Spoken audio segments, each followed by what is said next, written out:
So on this channel, I like to give a lot of tech advice, and I've been building computers for a fairly long time now, and I'd say I'm pretty good at it. But when I was a beginner, I made a few mistakes. So I want to give you a little tutorial, 10 of the most common mistakes for people to make when they're starting off. And if you find these tips helpful and you want to see more tech content in the future, please make sure to like and subscribe, as I'm a small channel and it would help out a ton. Tip number 1 is to make sure you've got everything you need, which sounds obvious, but I mean like the small stuff. Things like thermal paste, or SATA cables, or because not all motherboards have them, a Wi-Fi card if you need wireless. Especially when you're first starting off and you don't really have a tech supply, or if you're even just intending to build your own PC and that's it. They're the kinds of things that, sure, you might get a SATA cable and a motherboard, or sure, you might get some thermal paste with your CPU, but you won't always. So it's a really good thing to keep in mind. Because someone like me will already have a stockpile, because I build a lot of computers. That's kind of my hobby. If you're starting off, you most likely won't have a lot of these things on hand. Number 2 is going to sound obvious, but be careful where you buy your parts. Full transparency, the secondhand market is great. It's amazing. It's full of deals, especially as crypto went down. Graphics cards are insanely cheap at the moment. But you shouldn't always snap at a bargain. E.g., there are places that have amazing prices like AliExpress, where I got this graphics card, which is so obviously fake with the yellow Nvidia logo, it's not even funny. Spoiler alert, after plugging it in, it's very fake. It's trash. But while you might be getting a bargain on something like Facebook Marketplace or eBay over something that's brand new like Amazon, at the same time it might not last as long. You don't know what conditions it's been in. And while it's a common rumor that crypto mining really hurts a card, as long as it's been reset, it's for the most part fine. It will still not be as good as a brand new card, but it's not as bad as people say. I can't speak for every area, but I will say I have had a very high success rate with second-hand cards. The vast majority of the parts that I buy are second-hand. And whenever I'm building a PC for someone else, I always give them the option of me searching the second-hand market, because it will get them a better PC 99% of the time. But there are risks associated with it, so make sure you do your research, you know what you're buying, and just be careful. Number 3 is when you are building your system, make sure to get matching parts. If you've already got a plan for upgradability, this doesn't apply as much, but for the most part, don't pair like a GT 730 with a 13th gen Intel, unless you're building like a server. Make sure that your graphics card lines up very well with your CPU, or you will bottleneck the most powerful one. There's going to be a weakest link in every PC. Just make sure that that weakest link isn't massively weaker. There is a good way you can check this though, if you're not extremely tech savvy. If you just Google PC bottleneck checker and go to the first link, it will take you to this amazing website where you can double check over system requirements. It gives you a percentage of a bottleneck.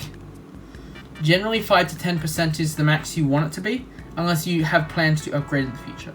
Number 4 is a little thing on motherboards that you have to do every time, which are the motherboard pinouts. Not all of them will look like this, but this is where you connect things like your power connector, your reset button, your lights, and it's very important that you get these correct. Like this one has, most motherboards that are good quality will have a little indicator on them, and even if they don't, they'll always have it in the motherboard manual. But no two motherboards are the same. I'll put the most common graph up on screen now, but be careful when you're doing it and test it to make sure you got it all right. This won't affect the performance of your PC unless it's like the power switch, because then you won't be able to turn it on. Now, for number 5, this is my current primary machine. And almost one thing that every PC will have is an I/O shield. I've got all my USBs and everything plugged in back here, but it's got these little metal I/O shield which is separate to the actual case itself. Some motherboards have the built-in I/O shield, so you don't have to worry about it. But for some cheaper motherboards, it will have a separate one. And to be blunt, if you don't put it in before you put in your motherboard, it's not going in. Now for this next one, I'm going to be telling you something about CPUs. This is a Ryzen. Both Intel and Ryzen have this though. They will have a little golden triangle down the bottom. This is how you can tell which way the CPU needs to go into the socket. The socket will also have a little triangle on it, and if you line up the little golden triangle in the corner with the socket triangle, it'll go in correctly. As well as the pins are in a certain layout, which means that you can't put it in sideways because the pins wouldn't line up. You should never have to force the CPU in, it should always just kind of sit in itself. The next one is going to sound obvious, but for number 7, just make sure everything's plugged in. Because all it will take is this little fan header not have been plugged in properly, and suddenly that's not spinning and your CPU isn't being cooled. Or even worse, this isn't fully plugged in the whole way, suddenly the system isn't turning on, and you've got to go through into a whole troubleshooting mode just to figure out a cable wasn't plugged in properly. Check all your cables. If your PC isn't turning on, that should always be your first troubleshooting step. It might sound obvious, but for every cable from a fan header to a power connector, even a measly little SATA connector, which is just connecting a basic hard drive for extra storage, it will cause issues if it's not there. You won't see the hard drive, you won't have a spinning fan, you won't get power. Every single little cable is important, so make sure they're plugged in. Now, number 8 has to do with PC fans. Or it does matter which way you install them in the case. Unlike a normal fan, generally the ugly side is the side that the air is getting outtaken from. This is the intake side. While that is a general rule of thumb, as you can see here, it does have little arrows on it to tell you as well. For instance, in my computer, I've got 3 intakes along the front, 2 outtakes along the top, and 1 outtake on the back. Generally, if you've got an odd number of fans, or fans in a different position, it's better to have a more positive flow with more intake than more outtake, because otherwise it pulls it through the little holes in your case and everything just gets much dustier and dirtier quicker. Tip number 9 has to do with RAM. If you're not populating every single RAM channel, then you should be careful where you put it in. E.g., you'll see this one has blue RAM slots and black RAM slots. There is a specific order you need to fill them in. E.g., I wouldn't just put one in the black and one in the blue. I need to fill all the blue and then all the black.